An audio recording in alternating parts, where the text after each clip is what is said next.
Greetings everyone, my name is Jonathan Bailey and I am from the website Plagiarism Today, which can be found at plagiarismtoday.com. Happy Tuesday everyone, but I come to you today with a question, and actually this is a serious question. I think it's a pressing one in this particular era and in light of recent news perhaps doubly so, and that question is, when is it okay to take a site off the internet? Now let's let that stew for just a moment, because I'm going to loop back around to it. But I want to preface this video by saying something, and I'm going to make it very plain. I am not a fan of GoDaddy as a company. I will say I do have some domains registered with them, but that's only because I am remiss in getting them transferred away. It's a slow, tedious process, and it's been low on my priority list. So I think I've got like half a dozen, maybe 10 domains or so still with them, but I'm in the process of moving them. It's just taking some time. That being said, I'm no fan of the company. I'm no fan of the products they have, the services they have. I don't like their misogyny. There's a lot of things about GoDaddy I really don't like. And in fact, when a friend of mine hired me to do a web development project, and we completed it and got through all the beta testing and whatnot, I said, okay, let's just port it over to GoDaddy. And I'm like, no. I mean, I'm literally on my knees on the phone, which really doesn't do any good. It was very pointless to be on my knees, but I'm begging them, I'll take it anywhere you want, just not GoDaddy, and I ended up, I'm still hosting it. It's 3 months later. I agreed to host it, rather than have them go to GoDaddy. So there you go. I'm not a fan of GoDaddy. Completely clear, I guess we'll say this is the disclosure portion of things. But that gets me to where I'm going with this, is that recently GoDaddy has been under some kind of attack. Actually, it's not clear that it's an attack, but it supposedly is an attack, and Anonymous has taken credit for it.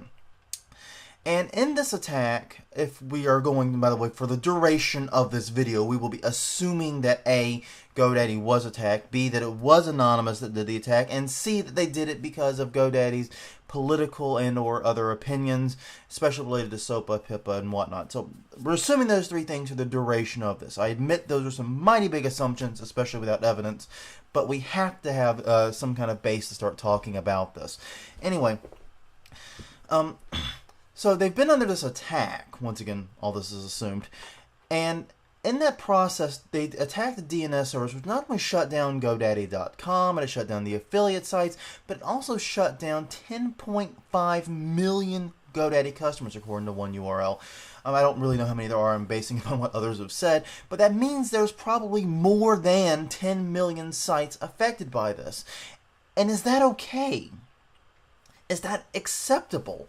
And the reason I ask that is because I've been reading on the internet, everyone's been like, yeah, go Anonymous, take down GoDaddy. And like, what about those millions of small businesses, those millions of individuals who have had their sites removed? And what I find completely ironic is this, and I did a video a while back, it's probably the most popular video on my channel, about DDoSing in relation to Demonoid. And in that video, I sharply criticized pro-copyright groups for DDoSing Demonoid. I think DDoS is an unacceptable way of protesting or making your point online. I just happen to believe that. I don't like it as a method, and I don't agree with it when Anonymous does, and I don't agree when pro-copyright groups do it. I hold everyone accountable to it. But the point here is, in that case, DDoS was used against one targeted site that was, at that time, actively engaged in piracy. Whether you want to believe Demonoid was or not, whatever excuse you want to write around about, the truth of the matter is it was a site for people who wanted to exchange pirated works. These 10 million customers had done nothing wrong, nothing illegal. Most of them, for the most part, I'm assuming, I'm sure there were some, but for the most part, nothing wrong, nothing illegal, and many of them probably actually agreed with what Anonymous was trying to say and what Anonymous believed. The only thing they were guilty of was being GoDaddy customers, and everyone, or at least a lot of the people I've been reading, have been blaming these customers for that, and that really frustrates me because I don't believe that's fair. Many of these people probably didn't know of what what controversies GoDaddy had stepped into.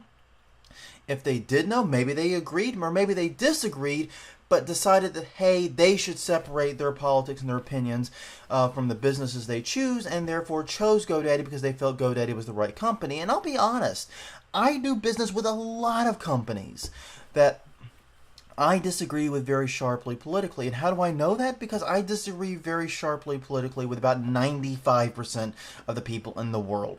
And therefore, it is completely impossible outside of astronomical or economical odds, as the number should be called, because let's face it, economic numbers are way bigger than astronomical ones. But outside of those types of odds, I almost certainly do business with companies that I sharply disagree with.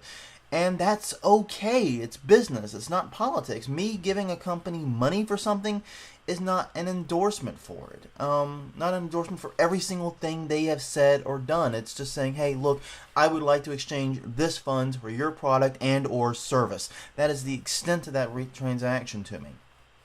There are some companies I won't do business with because of politics, because they do believe in things that I don't. I won't throw out any examples, but those cases are very, very rare.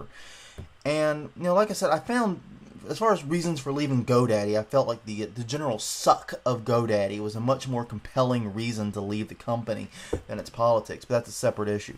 So what we have here is a protest that's designed to shut down 10 million customers that had nothing to do with the politics because of one company that they disagreed with. And somehow this is okay and something worth cheering. I just don't understand this, and it's very frustrating trying to articulate my feelings on this.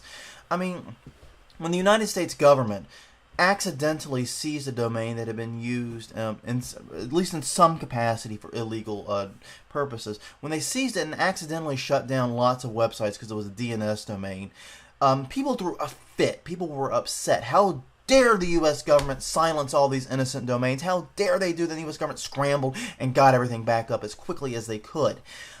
It was a mistake. It was a terrible one, and they fixed it. But here, the intended target was the innocent sites. And somehow it's okay. So I come back to my original question. When is it okay to take a site offline? When? Are we saying today that anonymous and random internet users have a power, or should have a power, that is greater than any government? Ethically and morally, especially? Are we saying that? Is that the argument we're making? Because if so, it seems a bit crazy to me. Here's the deal. If it's not okay for the U.S. government to take down sites that have been actively engaged in illegal activity, then it is certainly not okay for Anonymous or anyone else to shut down millions of domains that have done nothing wrong. If you can't understand that hypocrisy, if you can't understand the problem with that, then I don't know if I can help you. Because that one, it's pretty obvious on its face to me.